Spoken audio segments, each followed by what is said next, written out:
नमस्कार भाई लोग। हर दिन की तरह आज भी हम अजीत कुमार एडुकेयर एकेडमी पे आप लोगों को ज्योमेट्री के संगत कोण पढ़ाने वाले हैं, जिसमें संगत कोण में हम सबसे पहले एंगल का वीडियो पढ़ा चुके हैं। एंगल के बाद उसमें लास्ट मेरा पॉइंट है संगत कोण, यानी कि संगत कोण क्या होता है, संगत कोण का परिचय क्या होता है, इसके बारे में हम आप लोगों को पढ़ा चुके हैं।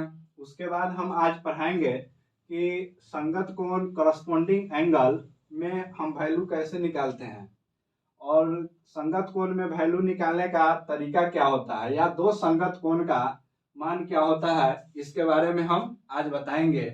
और आज क्लास 9th और क्लास 10th का मतलब लाइन और एंगल का मिक्सचर क्वेश्चन चलेगा। जैसे कि हमको पता है कि क्लास 9th में हम पढ़ते हैं कि लाइन और एंगल का वैल्यू निकालना, लाइन और एंगल का वैल्यू निकालना कि दो लाइन जब इंटरसेक्ट करेगा तो वहां पे कोई एंगल बनेगा, उसका वैल्यू हम किस तरह से निकालेंगे।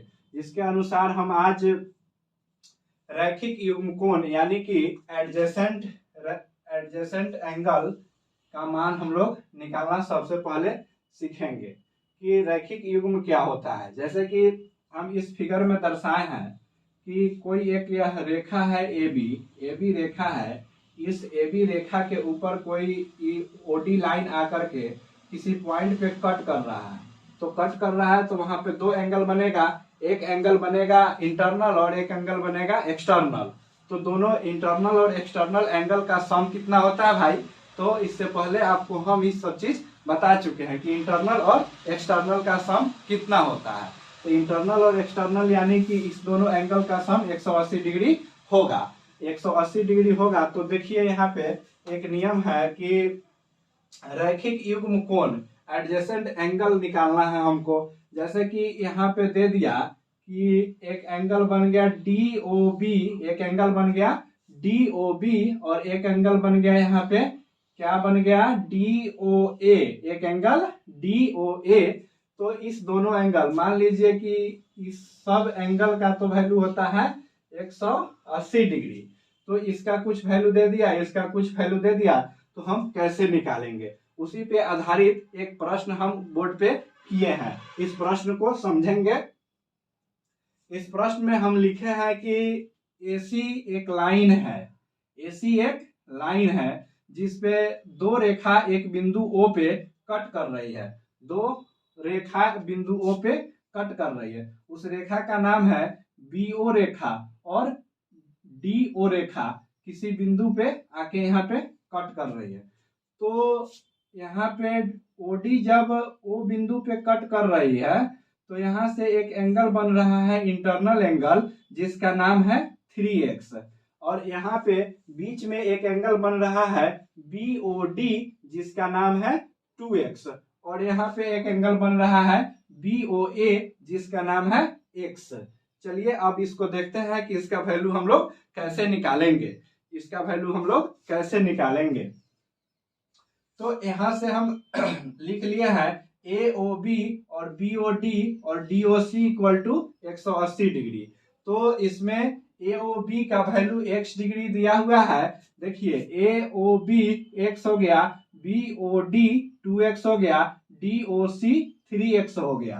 तो यहाँ से देखिए AOB का वैल्यू क्या हो गया, x हो गया, BOD का मान कितना हो गया 2x हो गया, DOC का वैल्यू कितना हो गया 3x हो गया।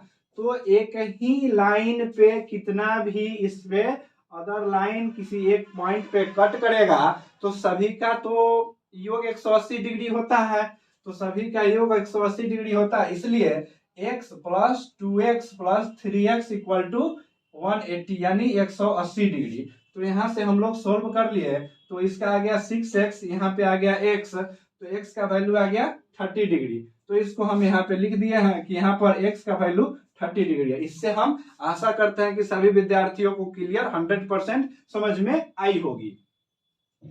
अब हम लोग देखेंगे इसके बाद कि संगत कोण का मान कैसे निकाला जाता है। संगत कोण का मान कैसे निकाला जाता है। तो संगत कोण का मान हम लोग कैसे निकालें, क्योंकि इससे पहले वाले वीडियो में हम लोग देख चुके हैं कि संगत कोण कौन कौन सा होता है। और मेरा नम्र निवेदन है कि जो भी विद्यार्थी मेरा पहले वाला वीडियो नहीं देखे होंगे वह सबसे पहले जाकर के पहले वाला वीडियो देखेंगे, उसके बाद ये सब वीडियो समझ में आएगा। तो यहाँ संगत कोण का मान निकालना है हमको, संगत कोण का मान निकालना है। मान लीजिए कि इसमें संगत कोण कौन कौन होता है। सबसे पहले एक परिचय हम दे देते हैं। मान लीजिए यह 3 और यह 2 आपस में संगत कोण है, आपस में संगत कोण है। तो ई वाला तो संगत कोण हो गया। तो दो संगत कोणों का योग 180 डिग्री होता है।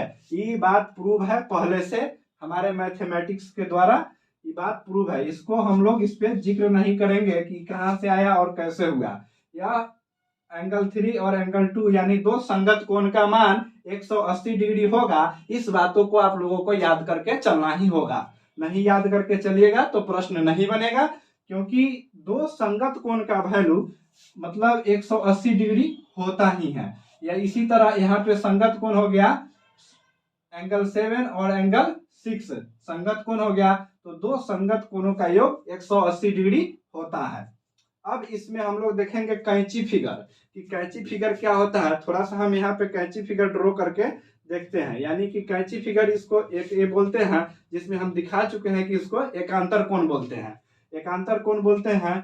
और इसके अंतर्गत इस एंगल को समझेंगे कि जेड आकृति का एंगल कैसे बनता है। इसमें जेड आकृति का एंगल कैसे बनता है। तो जेड आकृति का एंगल जहां भी बनेगा बाबू, इस बात को आप लोग समझते चलिएगा, जहां भी जेड एंगल बनेगा तो जेड में दो एंगल होता है, एक ए वाला एंगल थीटा और एक वाला ई वाला एंगल ई वाला थीटा।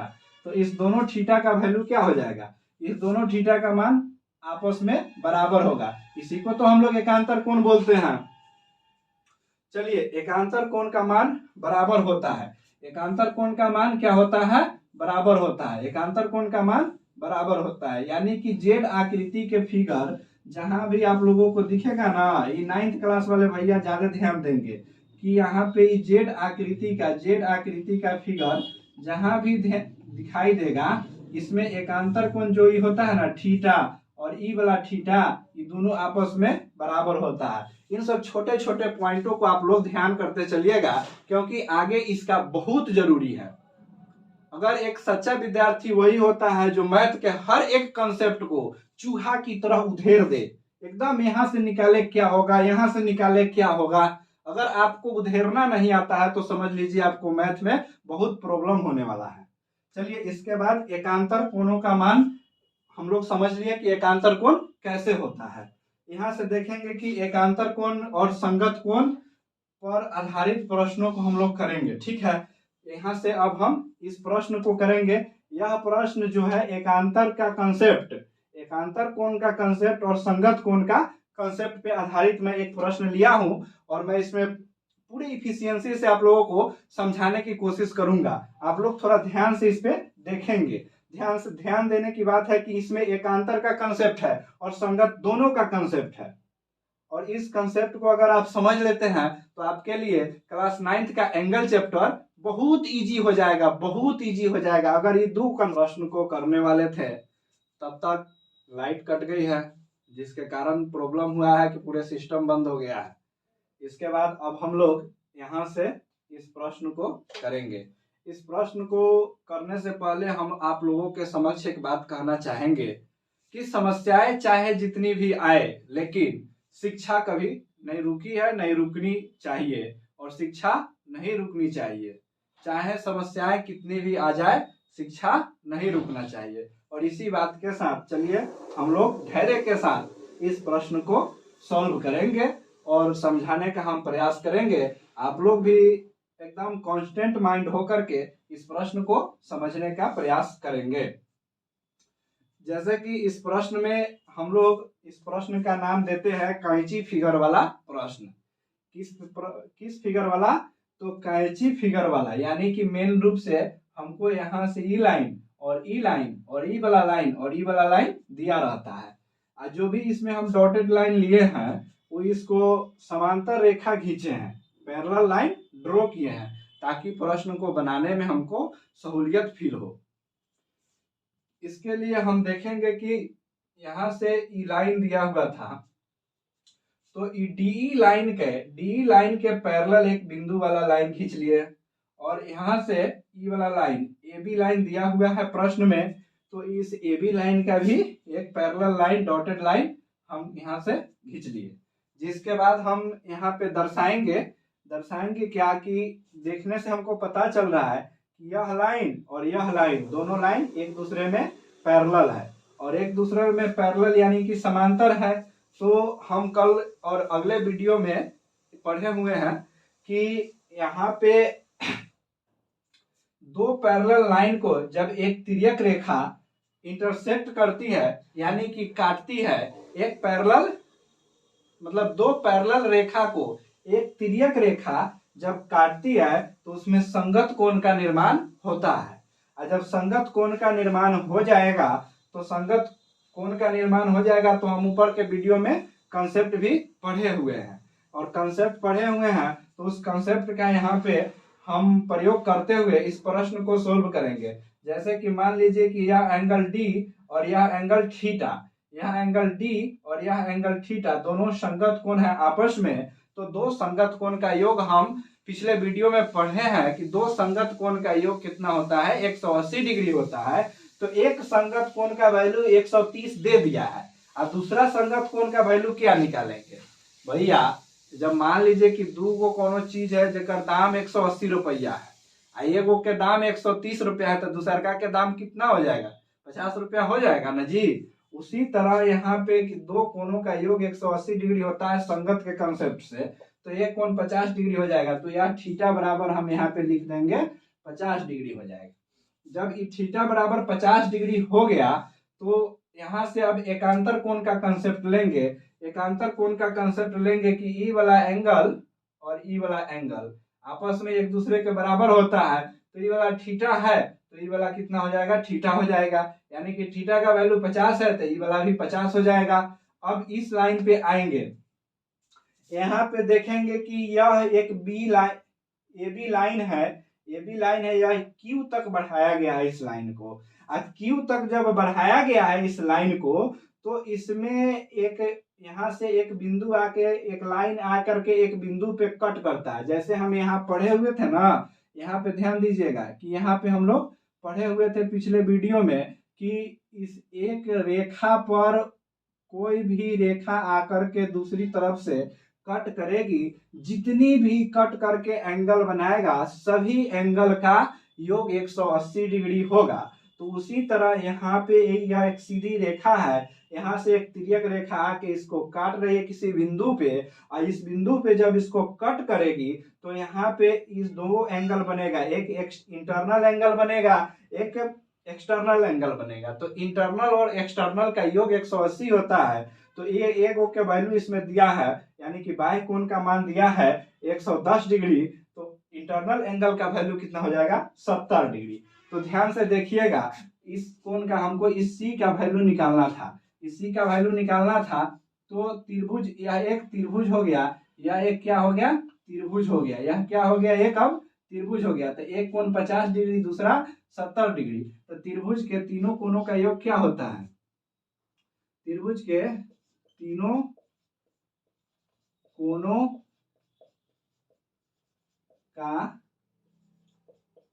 योग 180 डिग्री होता है।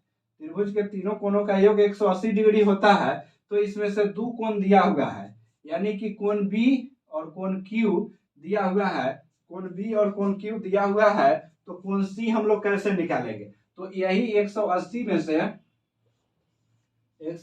में से इस दोनों को जोड़ेंगे, 70 प्लस 50, और जोड़ करके इसको माइनस करेंगे। तो क्या हो गया, ये 7 5 12 120 हो गया, और यहाँ 180 में से 120 घटेगा तो कितना बच जाएगा बताइए आप लोग कमेंट बॉक्स में। 60 हो गया। अब यहाँ पे क्या हो गया, इस एंगल का वैल्यू 60 हो गया। आप लोगों को यहाँ तक समझ में आया होगा। अगर नहीं समझ में आया होगा तो आप लोग मेरे कमेंट में लिखिएगा कि सर फलाने जगह यहाँ पे नहीं समझ में आया, मेरे वीडियो का स्क्रीनशॉट करके कमेंट बॉक्स में पेस्ट करके आप लोग लिख दीजिएगा कि यहाँ पे नहीं समझ में आया। फिर से हम दोबारा वीडियो के माध्यम से इस टॉपिक को समझाने का प्रयास करेंगे।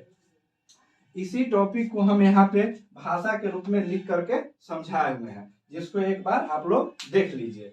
एकांतर कोण और संगत कोण पे आधारित एक प्रश्न करेंगे हम लोग, जो हम समझा चुके हैं। और यहाँ पे सॉल्यूशन है इसका, क्योंकि यहाँ पे थीटा यानी कि 130 प्लस थीटा इक्वल टू 180, तो थीटा का वैल्यू निकालने के लिए 180 में से 130 घटाएंगे। ये कौन सा मान है? यही वाला तो है, ये वाला लाइन जो हम आपको समझा चुके हैं। चलिए अब इस त्रिभुज में निकालते हैं कि क्या होता है। इस कोण में, जैसे इस कोण का नाम क्या होगा? ABC, angle ABC, angle OBC। हमको एंगल OBC का वैल्यू निकालना था। अब देखेंगे कि OBC कौन सा एंगल होता है, यानी कि OBC इस एंगल का बात कर रहा है, तो उस एंगल का बात कर रहे थे। यहाँ से हम निकाल लिए, उस एंगल का मान कितना आ गया है? 70 डिग्री। तो इस बात को तो हम यहाँ पे समझा चुके हैं। जैसे कि 70 और 50 निकल गया, तो त्रिभुज के तीनों कोणों का योग कितना होता है? त्रिभुज के तीनों कोणों का योग 180 डिग्री होता है। तो 180 में से हम इस दोनों के मान को जोड़ करके घटा देंगे, तो यहाँ पे इसका वैल्यू निकल जाएगा। आप लोग समझ चुके होंगे। इसके बाद हम त्रिभुज के कोण के आधार पे और भुजा के आधार पे त्रिभुज कैसा फिगर होता है और त्रिभुज में कैसा कैसा कोण बन सकता है, इसके बारे में हम इसी वीडियो में चर्चा करेंगे। थोड़ा 1 मिनट का समय दीजिए आप लोग।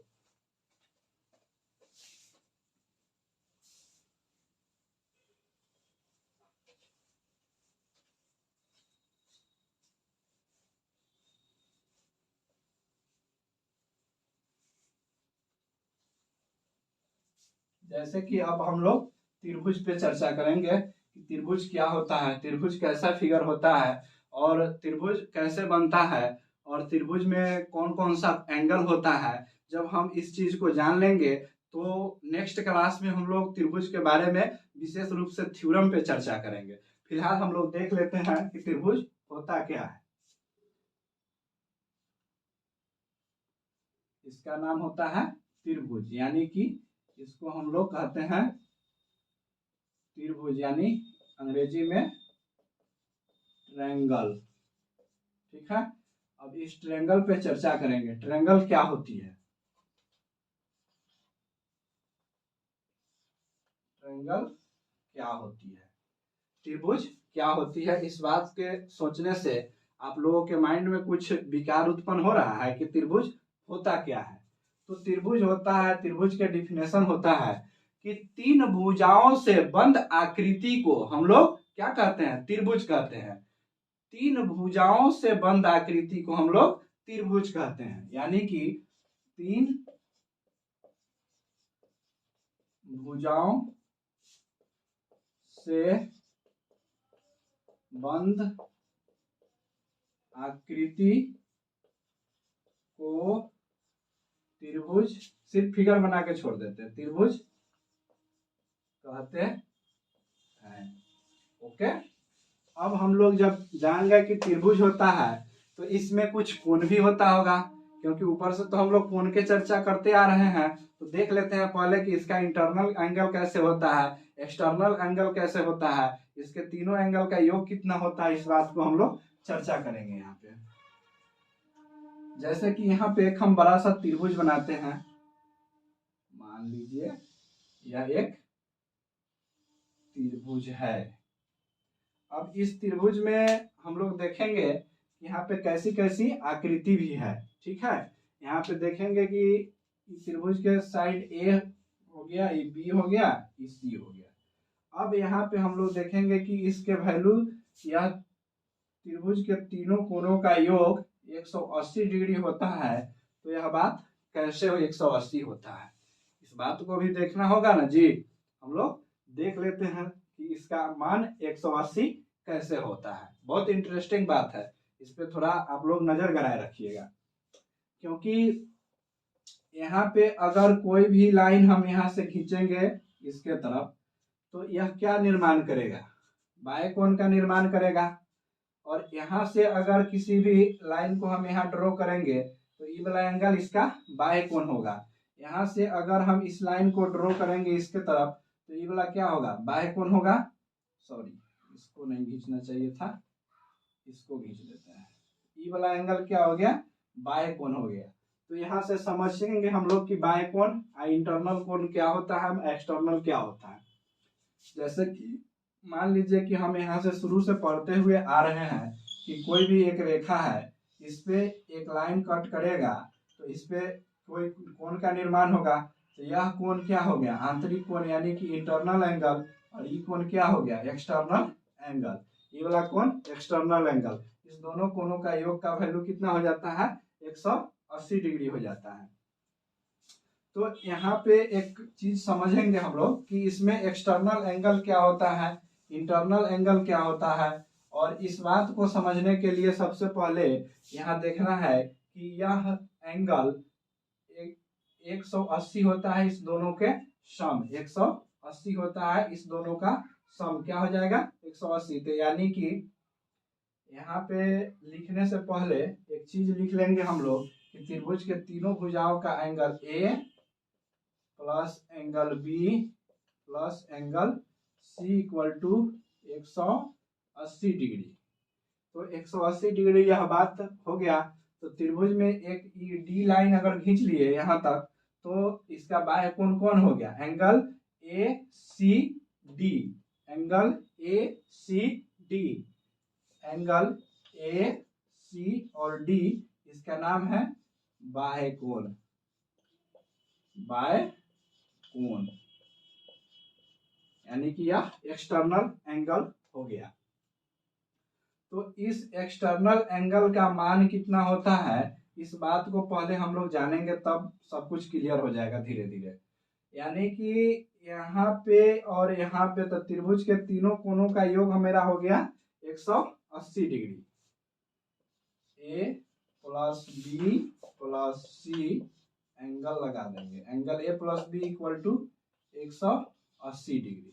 तो हमको यहाँ से एक चीज दिखाई दे रहा होगा कि अगर मान लीजिए कि पूरे एंगल सी का मान यहाँ से अगर निकालना हो तो कैसे निकालेंगे। एंगल सी का मान निकालना होगा तो 180 इधर माइनस कर देंगे A plus B, angle A plus angle B. तो एंगल सी का मान कितना हो गया, ए प्लस बी के बराबर हो गया। अब दो कोणों का योग 180 डिग्री होता है जब कोई रेखा यहाँ पे इंटरसेक्ट करती है, तो यह वाला एंगल और यह वाला एंगल का मान 180 डिग्री होता है। तो यहाँ पे ई वाला एंगल का मान 180 डिग्री हो गया। तो 180 डिग्री जब यह बात हो गई तो यहाँ से हम लोग देखेंगे कि यह किसके बराबर हो गया। तो इस एंगल सी यानी कि एंगल ए सी डी के बराबर, एंगल ए सी डी के बराबर, एंगल ए सी और डी के बराबर, एंगल ए सी और डी के बराबर हो गया angle A plus angle B. तो यहां से एक बात क्लियर हो गया कि त्रिभुज के बाह्य कोणों का मान हम लोग कैसे निकालते हैं। त्रिभुज के बाह्य कोणों का मान हम लोग कैसे निकालते हैं। अगर इस त्रिभुज के बाह्य कोण का मान निकालना हो तो इस भुजा का सम और इस भुजा का सम, ये दोनों भुजा का सम इसके बाह्य कोण के बराबर हो गया। इसके बाह्य कोण के बराबर क्यों हो गया, क्योंकि एंगल सी बराबर इतना वैल्यू दिया हुआ है, इसके अनुसार जब पक्षांतर किए हैं तो इतना आ गया है। और ए प्लस ई दोनों कोण का मान, एंगल अगर ई वाला करेंगे जैसे कि इसको मान लीजिए कि एंगल ए सी और बी, एंगल ए सी और B plus angle A C D, angle A C D, इस दोनों का वैल्यू 180 डिग्री होता है। तो इसके जगह पर एंगल सी के जगह पर आप इतना रखेंगे तो ए प्लस बी निकल के आ जाएगा आपका। तो इस चीज से एक कंसेप्ट निकल के आता है कि त्रिभुज के बाह्य कोण का मान हम लोग कैसे ज्ञात करेंगे। तो यहाँ पे हम आशा करते हैं कि आप लोग समझ गए होंगे कि त्रिभुज के बाह्य कोण के वैल्यू कैसे निकलता है। त्रिभुज के अगर ई वाला बाह्य कोण निकालना है तो ई वाला और ई वाला दोनों इंटरनल एंगल के बराबर हो जाएगा। तो इसी को हम भाषा के रूप में इसको मिटा करके लिख देते हैं।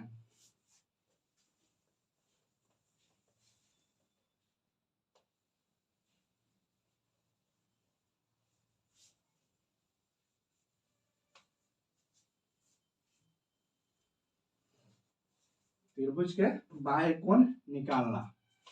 टॉपिक रहेगा त्रिभुज के बाह्य कोण निकालना। कैसे बाह्य कोण निकालेंगे? तो बाह्य कोण कैसे निकालेंगे इसको जरा ध्यान से देखिएगा। जैसे कि मान लीजिए कि यह एक त्रिभुज हो गया, यह एक क्या हो गया? त्रिभुज हो गया, ए बी सी। इस साइड को हम आगे बढ़ाएंगे तो ई वाला जो पार्ट हो गया यह त्रिभुज का बाह्य कोण हो गया, ई वाला पार्ट बाह्य कोण हो गया। तो यहाँ पे अगर हम डी लिख लेंगे तो त्रिभुज का बाह्य कोण का नाम क्या होगा? बाह्य कोण यानी एक्सटर्नल एंगल। बाह्य कोण का नाम होगा एंगल ए सी और डी। तो इस ए सी डी का मान हम लोग कैसे निकालेंगे? तो लिखेंगे एंगल ए सी डी बराबर angle A plus angle B. यह बात यहाँ से प्रूफ हो गया है, थोड़ा देर पहले प्रूफ किए हैं हम इस चीज को। तो इस चीज को आप लोग माइंड में बैठा लीजिएगा कि ई वाला बाह्य कोण अगर पूछेगा तो ई वाला भुजा के बराबर हो गया। थोड़ा एक बात और समझा देते हैं कि जैसे अब ई वाला बाह्य कोण पूछेगा, तो ई वाला एंगल ई वाला इंटरनल एंगल को छोड़ देना है तो ए प्लस सी हो जाएगा। यहाँ से आप लोग अगर समझ गए होंगे तो नेक्स्ट त्रिभुज के प्रकार कितना होता है और त्रिभुज में थेल्स थ्योरम कैसे होता है, बाकी सब बातों का चर्चा हम अगले क्लास में करेंगे। आप लोग पढ़ते रहिए, मुस्कुराते रहिए, खुश रहिए और अपने भाइयों और अपने माता पिता से असीमित प्यार कीजिए और इसमें पढ़ाई को निरंतर जारी रखिए। चाहे समस्याएं कितनी भी आए लेकिन भाई शिक्षा रुकनी नहीं चाहिए। अगर कलम से क्रांति लाना है तो शिक्षा ही एकमात्र इसका रास्ता है, दूसरा कोई विकल्प नहीं है। जय हिंद, भारत माता की जय।